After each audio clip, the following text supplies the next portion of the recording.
오늘은 가인아 왜 분노하느냐 하는 이런 주제의 말씀입니다.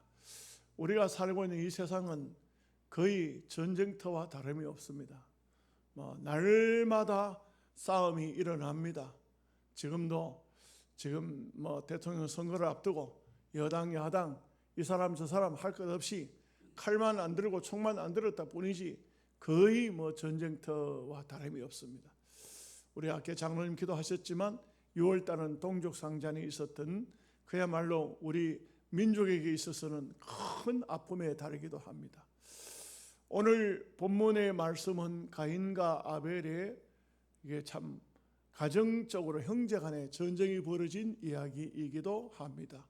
그러면서 오늘 우리는 이 말씀 속에서 가인아 왜 분노하느냐, 왜 화를 내느냐, 왜 얼굴색이 변하느냐, 오늘 이것은 여기 있는 가인을 향해서 물을 필요가 없어요. 그 가인은 이미 이 세상에 없어요.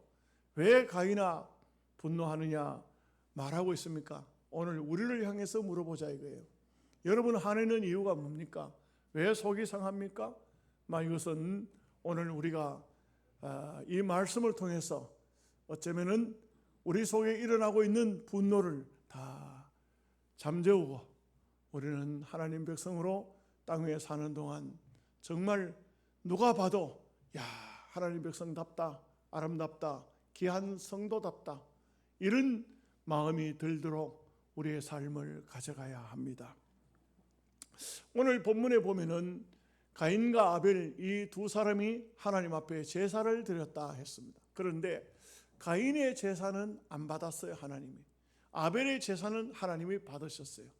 그래서 우리가 가인과 아벨의 제사를 놓고 근본적인 얘기를 좀 따져볼 수도 있어요. 박윤선 박사는 이런 말을 했어요. 가인의 제사에는 피가 없고 아벨의 제사에는 피가 있다. 그러면 가인의 제사는 속죄가 없는 제사이기 때문에 하나님은 안 받으셨다. 우리가 하나님 앞에 성경은 말하기를 피 흘림이 없은즉 사함이 없다. 하나님 앞에 드리는 제물은 속죄제 제물로 드리기 위해서는 양이나 또 염소나 소를 잡아서 피를 흘려 하나님 앞에 제사 드리는데, 그런데 가인의 제사 속에는 그런 것이 없다 이렇게 말합니다. 다 맞는 말씀이죠. 맞는 말씀입니다. 그러나 분명한 것은 가인은 농사를 짓는 사람이고 아벨은 양을 치는 사람입니다. 가인은 양떼를 먹이는 사람이 아니에요.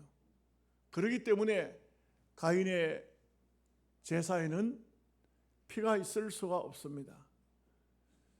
아벨은 농사 짓는 사람이고 양을 치는 사람이에요. 그렇기 때문에 아벨은 자기 것을 가지고 하나님 앞에 드릴 때에 당연히 제물을 죽여서 하나님 앞에 드리기 때문에 피가 있는 것은 당연합니다. 그렇기 때문에 반드시 이 피 문제를 가지고 말하기는 어렵습니다. 그런데 오늘 본문 말씀에 보면 아주 재미있는 표현이 있어요. 어떤 게 있냐면 아벨과 그 예물은 받으시고 가인과 그 예물은 안 받으시고. 여러분 이게 중요한 문제예요. 우리가 하나님 앞에 예물을 드린다, 헌신을 한다, 몸을 바쳐 헌신한다, 뭘 한다 하는데 내가 하나님께 드려지지 않으면 내가 어떤 제물도 어떤 것도 하나님이 안 받으실 수 있다. 그러면 어떻게 되면 하나님이 안 받으셨을까? 근데 이 문제는 아벨에 대한 얘기는 없어요. 없고 그저 예수님께서 성경을 보면 의인 아벨이라 이렇게 말씀하셨어요. 의인 아벨이라는 이 말만 나와요. 아벨이 무슨 어떤 어려운 행동을 했는지에 대한 얘기는 없어요. 근데 가인에 대한 얘기는 나와요. 가인 얘기는 어떤 얘기냐면 네가 선을 행하면 어찌 낯을 들지 못하느냐 이 말씀이 나와요. 이 말의 의미가 무엇입니까? 가인의 삶은 의롭지 못한 삶을 살고 있었다 이게. 가인은 그 삶이 너무나도 추악하고 범죄스러운 삶을 살고 있었다는 얘기가 증거가 되는 거예요. 하나님의 뜻대로 안 살았다는 겁니다. 선하게 안 살았다는 것입니다. 여러분, 늘 제가 말씀드리지만 선을 행하는 것이 하나님 앞에 천국과 지옥의 기준이 되는 것은 아닙니다. 그러나 하나님의 사람이면 당연히 선하게 살아야 된다 이 말이죠. 선하지 아니한 하나님의 사람이 있을 수가 있느냐? 예수 믿는다고 하면 나는 예수 믿어, 나는 천국 사람이야, 하나님 백성이야, 그러면서 사기를 친다고, 그리고 도적질을 한다고, 그리고 거짓말의 삶을 산다면 어떻게 그 사람이 하나님의 사람이겠느냐 이 말이죠. 이런 문제가 오늘 본문을 통해서 우리가 살펴볼 수가 있겠다는 것입니다. 그런데 또 한 가지 중요한 얘기가 나와요. 아벨은 첫 양을, 첫 새끼를 드렸다 이 말씀이 나와요.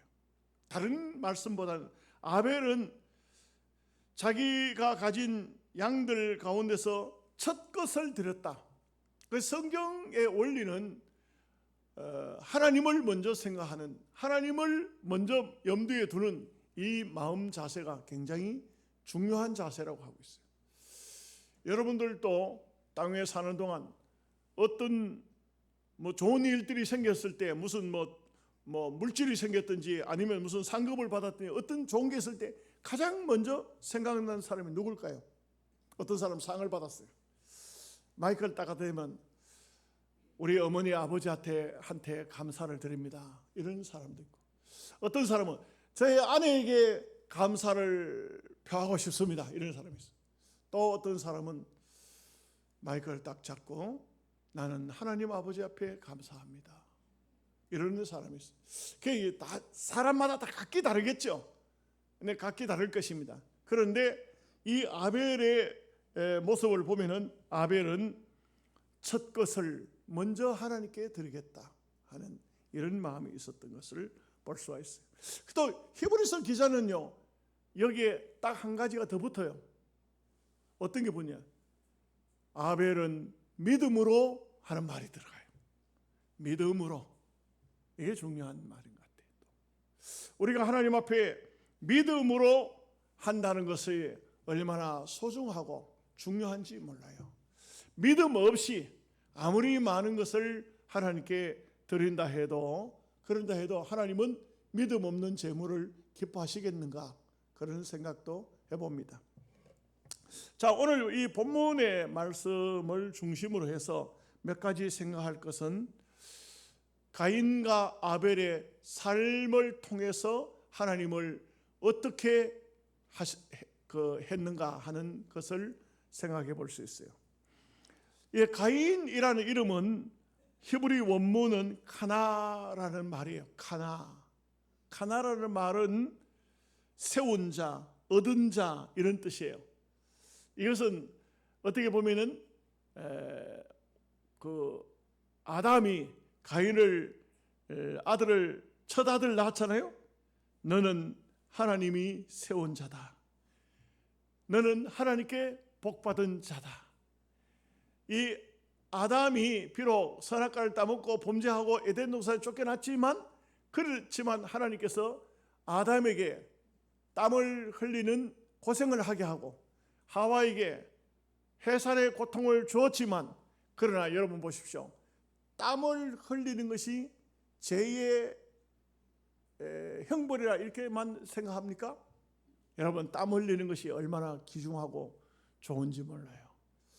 땀을 흘리지 않으면 우리 속에 들어있는 노폐물은 빠지지 않아요.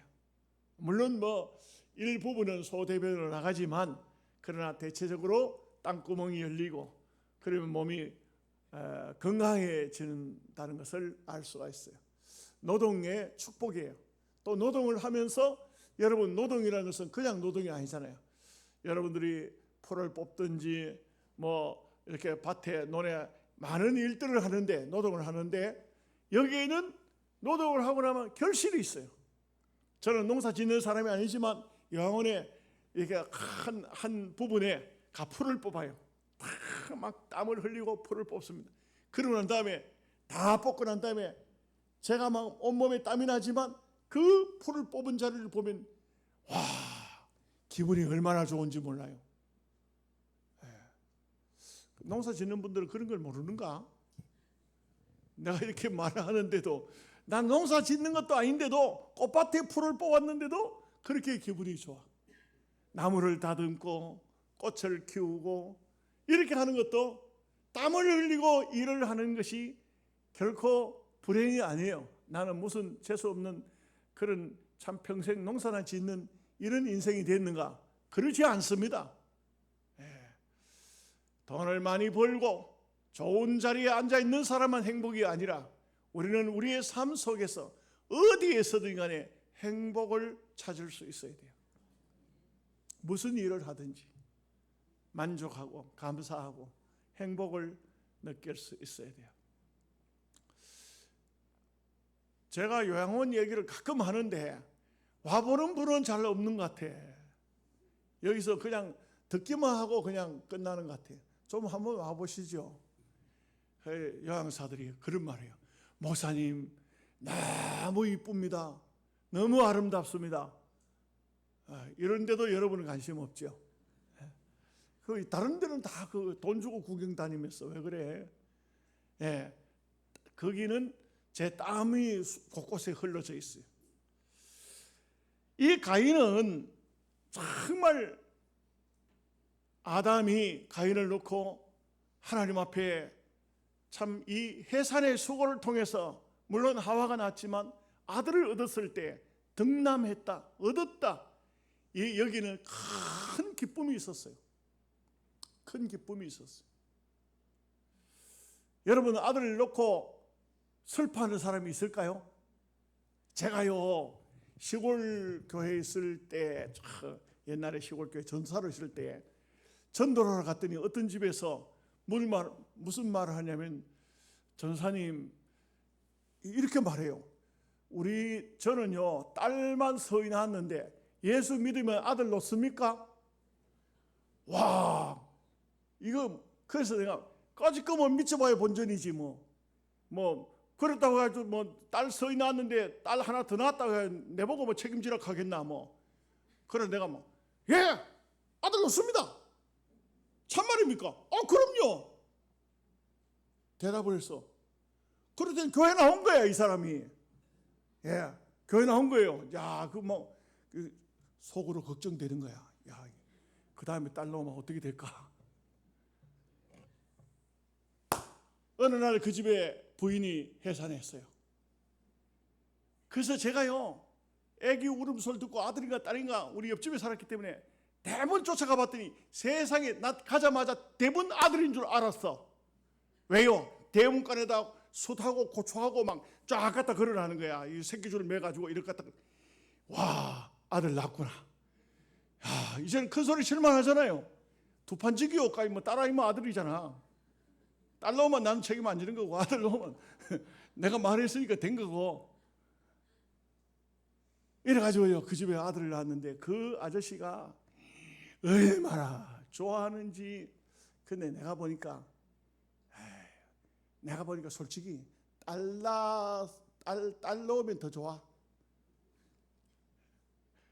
아들은 참 속 많이 썩여. 딸은 속을 안 썩여. 그렇더라고 내 살아보니까네.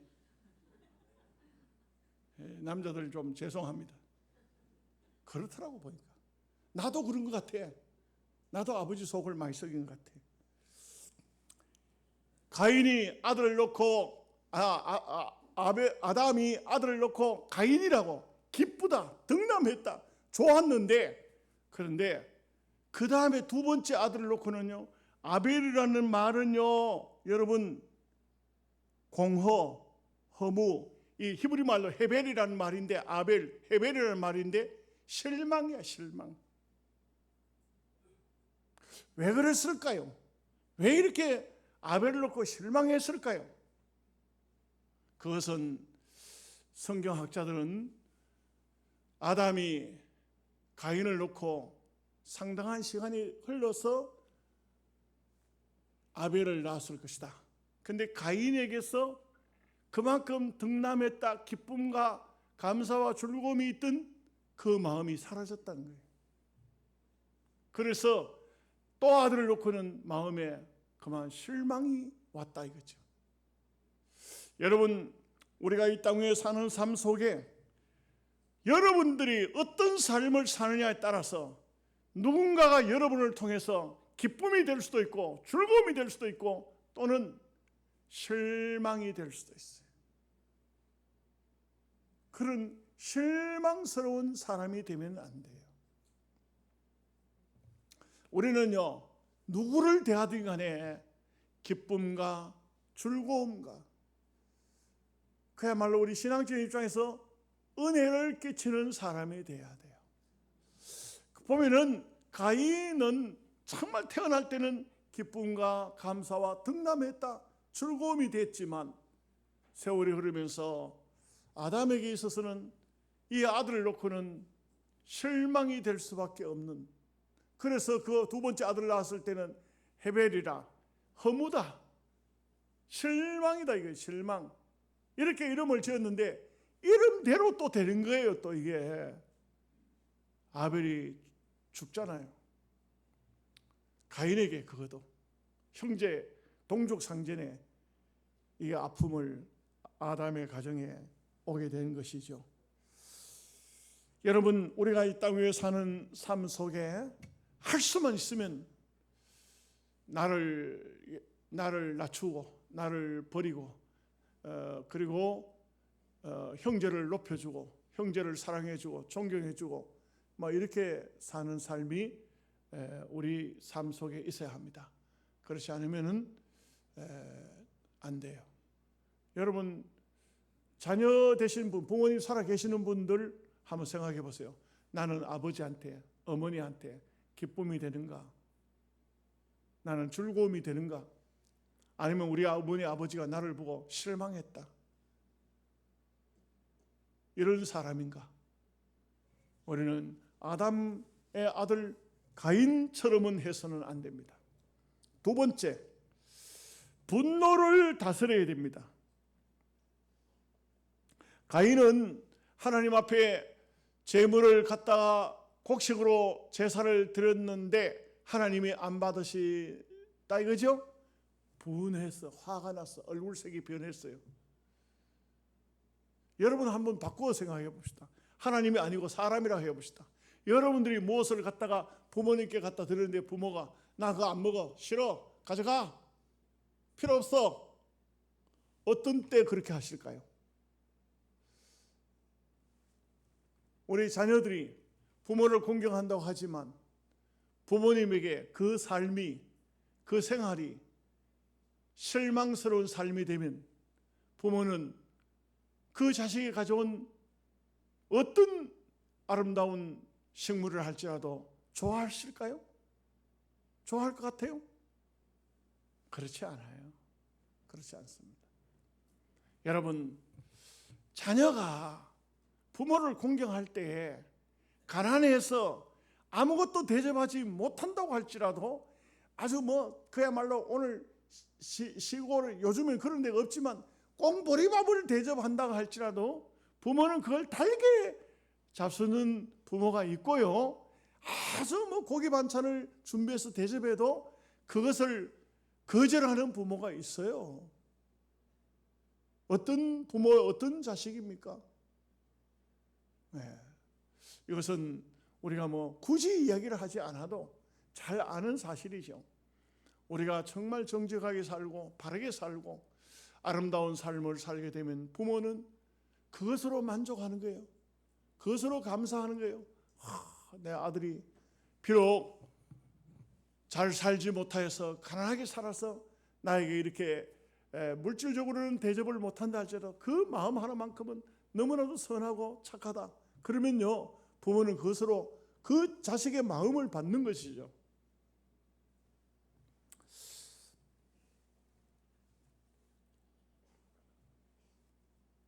잠언서 19장 11절 말씀에 노하기를 더디하는 것이 사람의 슬기요 허물을 용서하는 것이 자기의 영광이니라.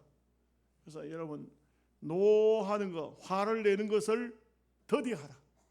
더디하라는 말은 어떤 말일까요? 화가 막 나거든요.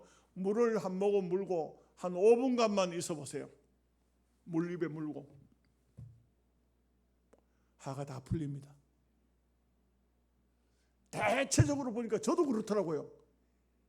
화가 나면 먼저 입에서 뭐가 나와요? 이게 문제래요. 이게 문제래요. 가음부터 지르고 보는 거예요. 가음부터 지르고. 그런데 가음 지르기 전에 물 한 모금 물고 있어 보면 제가 볼 때 아무것도 아닌 것 같아요. 그냥 가라앉을 것 같아요. 괜히 쓸데없이 고함을 치는 경우가 많습니다. 미국에서는 2017년 10월 1일 날 미국 역사상 한 개인이 가장 최악의 사건을 벌였는데, 뮤직 페스티벌에 한 사람이 화가 머리끝까지 나서 총을 들고 와서 난사하는 바람에 미국 역사상 최고로 많은 60명이 사망을 하고 860명이 부상을 당하는 일이 생겼습니다. 왜 이런 일을 했느냐? 알 수 없어요. 왜? 마지막에는 총을 갖다 자기 몸에다 갖다 겨누어서 그만 자기를 자살을 하는 바람에 그렇게 되고 만 거예요. 그래서 많은 사람이 분석을 해봤어요. 분석을 해봤더니만 이 사람은 분노 조절 장애가 의심된다. 자기가 일어나는 분노를 참지 못해가지고 이걸 참지 못한 사람은 분노 조절 장애인이라 그래요. 화를 참지 못하는 사람. 막 어떤 사람 막 화가 나면요, 화날 사람을 이렇게 보면요, 막 얼굴이 막 벌거지고 머리에서 막 김이 막 무럭무럭 나요. 머리에서 여기서 열 받아가지고 그 열이 위로 올라오니까 머리 위에서 머리를 가만 보면 여기서 막 김이 무럭무럭 나요. 그 속이 얼마나 막 그랬어요. 건강학적으로 말하면 그래서 간이 다 상한다 그래요.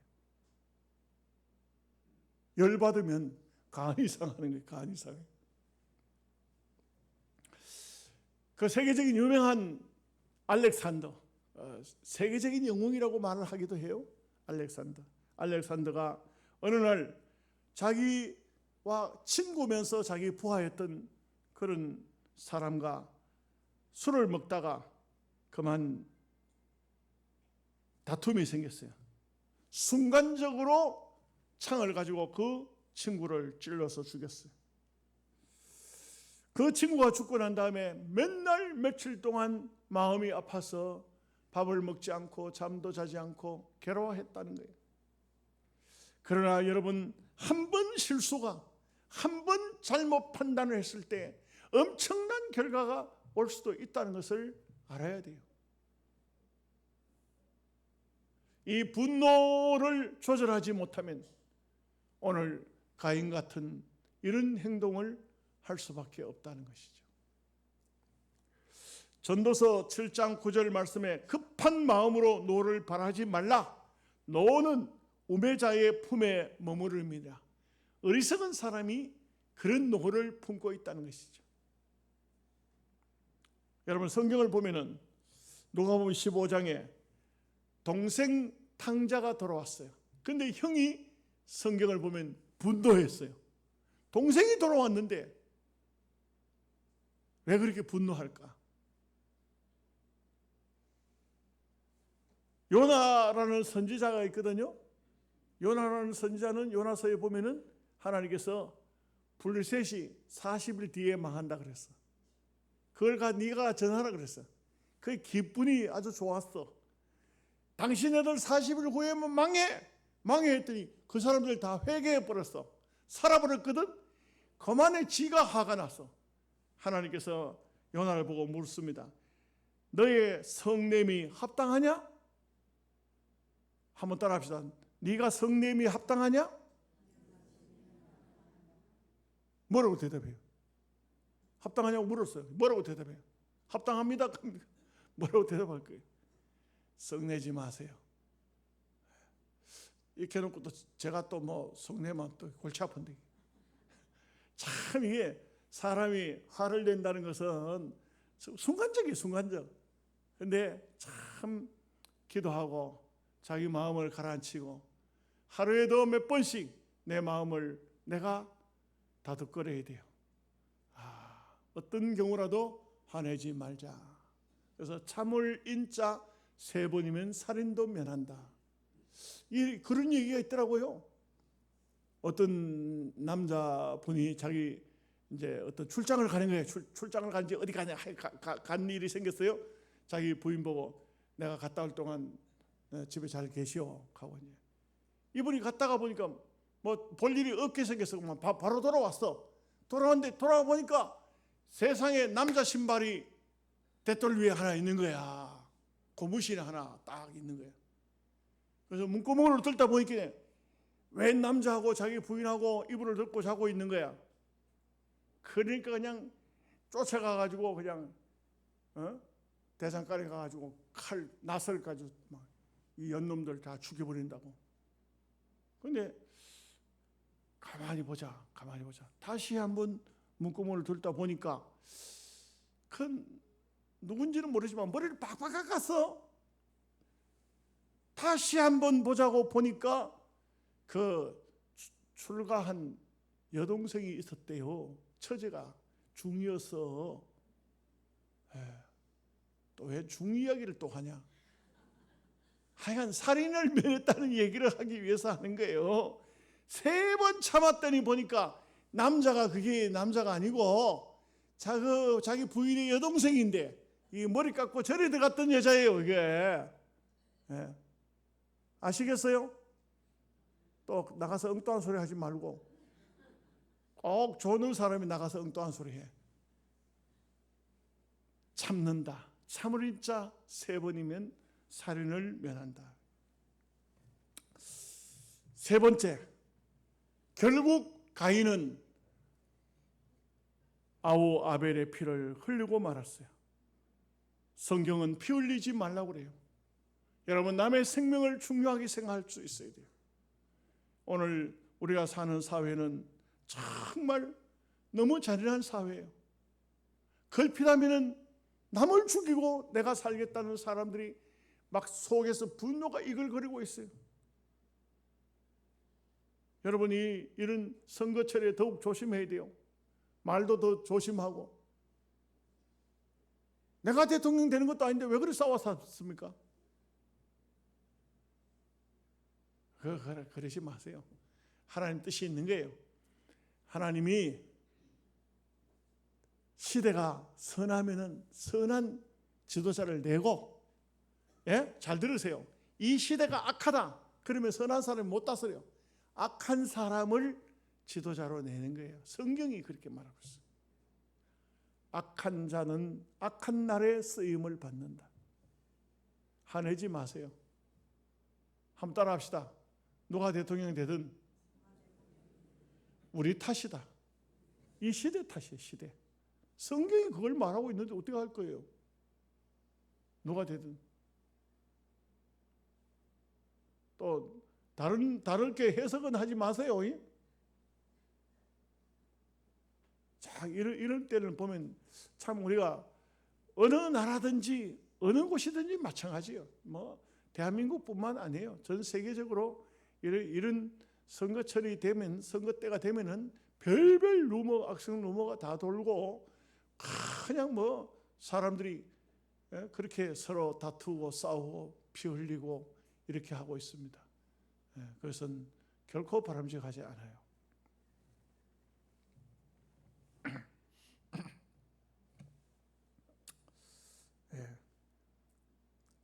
야고보서 4장 17절 말씀에 사람이 선을 행할 줄 알고도 행하지 아니하면 죄니라. 오늘 우리가 사는 시대에 이 마지막 참 어려운 시대입니다. 어쨌든 간에 우리는 선하게 살고 남의 생명을 귀중히 여기고 남의 인격도 중요하게 생각하고 함부로 사람을 대하지 말고 사랑하고 아끼고 보호하고 축복하고 사시기를 주님의 이름으로 축복합니다. 기도하겠습니다. 하나님, 우리 아버지, 은혜와 사랑을 생각할 때 감사합니다. 오늘 하나님의 말씀을 통해서 가인아 왜 분노하느냐 오늘 하나님께서 물으셨습니다. 가인에게만 물으신 것이 아니라 오늘 우리에게도 분노하지 말아야 할 것을 하나님은 묻고 계십니다. 말씀하고 계십니다. 이 말씀을 통해서 우리 모두가 다 새로운 깨달음을 얻게 하시고 땅 위에 사는 삶을 하나님의 뜻대로 아름답게 살아갈 수 있도록 은혜를 주옵소서. 예수님의 이름으로 기도하옵나이다. 아멘.